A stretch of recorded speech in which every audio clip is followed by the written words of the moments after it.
Another episode brought to you by DraftKings Sportsbook, America's top-rated sportsbook and app. Deke, not only are they safe, but they are secure and reliable.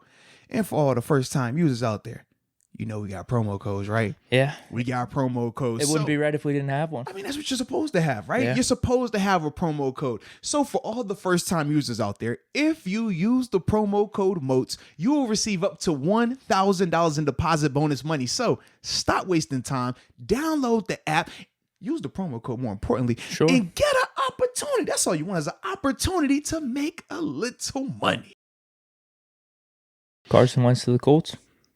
I mean, if he wants to. You But think, I you don't- think that's where they're leaning? What are they thinking? But this is the thing. You're talking from the Colts perspective, right? Because if you're Philly, there's no guarantee that Philly wants to get rid of Wentz right now. They got rid of the head coach. I know, because of Wentz. Exactly. Which is like, so damn, what does that I don't say? know about that call. Yeah. But if you're Philly now, I feel like you made the decision. You made the decision that you're riding with Wentz. Because if not, then you would have moved Wentz and not fired the Super Bowl head But now coach within 5 years. You might have a team that legitimately makes sense to be a trade partner for you, for Wentz, if you want to get out under that contract. But why would you want? But this is my thing, right? If you were going to make the move, wouldn't you have made it where, okay, if I wanted Wentz, I would have kept Wentz over Peterson?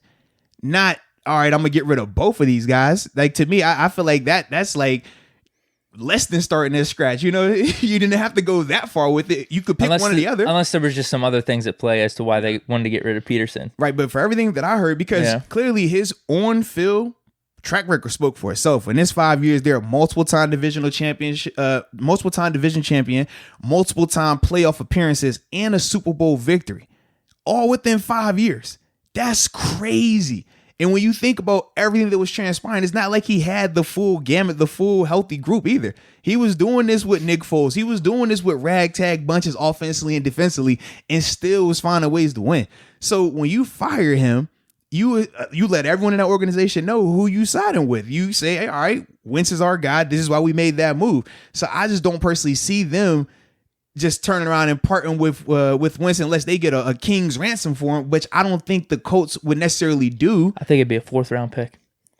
Honestly, I mean, seriously, you could debate it like some people. 3rd round pick. I don't know, because I think it's higher because you got the quote unquote MVP season that everybody brings up. He's a young quarterback under contract, but I think it is the contract though that makes it more appealing to, I guess, get rid of him, and almost makes it so you don't have to give as much to get him if you're a team that wants to be the trade partner there. I don't think it's going to be that simple. That's the only thing, man. I feel like... no, they might not do it. I feel they might just keep Wentz. Like, but if this was like... that's the one team that does make sense now with Rivers officially retiring. True, because they're also going to be picking in the back of the first round either way because of where they were able to play it this season. Frank Reich, obviously the connection there too. Mm-hmm. But I just, like I said, for me, I don't see it happening, man. I personally don't. What are they going to do with Hurts then? What do you mean? Are they just going to be rolling with that was going to be an issue last year when they drafted Hurts. As soon as they drafted him, the conversation became, all right, is he the successor? I mean, is he the successor? Is he just a depth guy or he's a gadget guy? Then it became more of the Taysom Hill type. And then it was, okay, now he's the guy. He's the starter. So you got this mess that you got to deal with. And for me, I just thought that they handled it wrong by getting rid of the head coach in that situation. I don't feel like the head coach was the issue. I felt like it was Wentz. When you look at Wentz's career in Philly versus Doug Peterson in Philly, you tell me who's been more valuable. You tell me who's been more impactful.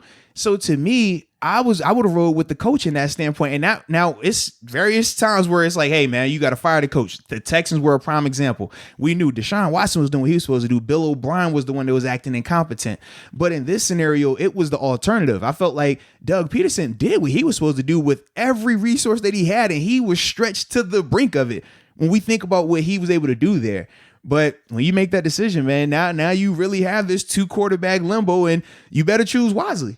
Because if you do get rid of Wentz, but Hurts isn't able to be the guy, because we've at least seen Wentz have a season or two where it's like, okay, he looks legit.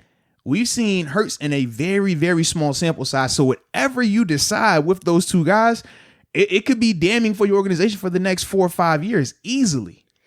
I guess that's what they're going to try then. It's just their last-ditch effort to see if Wentz could do something for them. Good luck with that. Yeah, I don't necessarily agree with it, but based off what we're talking about, that probably seems like how they're heading this year. Yeah, when I saw them fire Doug Peterson, I was like, yeah, that's what that's looking like, man. But It'd be interesting to see what the Colts do, though, man, because obviously Jacoby Brissett, who they had on their roster the previous 2 years, he's a free agent now as well, or will be come March timeframe. So he's another guy that initially they had brought him in to be the guy. He was the guy, got hurt. Brian Hoyer took over for a little while. Then obviously the next year they were able to acquire Phillip Rivers. So it'll still be, like I said, interesting to see how they proceed with him, because they thought highly of him enough to not only keep him under his current deal, where I think he was making 15, he had a 2-year, $30 million deal. So it wasn't crazy for quarterback money. And actually he negotiated it. It was nuts. Like, he was able to get the deal done just like that right around the time when Andrew Luck retired. So they thought highly enough of him to keep him around this past season with Phillip Rivers being there. So I could definitely see them potentially saying, all right, well, we want to keep him and he'll be our Ryan Fitzpatrick type. If you draft the quarterback late, then if he works out, you know, the new guy that we draft, wherever we're drafting at in the first round, if he's able to come in right away and be the guy, cool, he's the guy, but you got a high quality backup. If he's not, you have your bridge starter, your stopgap, the guy who's going to keep you around. Jacoby Brissett isn't going to win you a Super Bowl, but he can get you into the playoffs. We've seen that. He can do enough with the pieces that they have in Indianapolis to keep them afloat, to keep them going. And that's all you need if you're the same Colts. thing. If the quarterback goes down for a game or two, absolutely, man, win you maybe 2 of those games. Absolutely. So I think the Colts, man, they are in a good position right now. They'll be fine because, number one, you already have a guy that you can do business with, that you've already done business with. You have the familiarity. You have that right there. And then from there, like you said, you see where the chips fall into the draft. But if I'm the Colts, I'm not really touching Wentz. I'm not a Wentz guy, though. You know me. I'm not a Wentz guy. So that's part of the thing, too. I just don't see him in the same vein I think it's like if Frank Reich sees him like that, though. That's the one thing. Yeah. And that's why the potential trade could make sense. But, yeah, if he doesn't, if he's just ready to move on and try to build a team his own way and not bring any other existing players from around the league in, then, he might just draft a quarterback and like you said, with Brissett. Yeah. So we'll see. It's going to be interesting, man.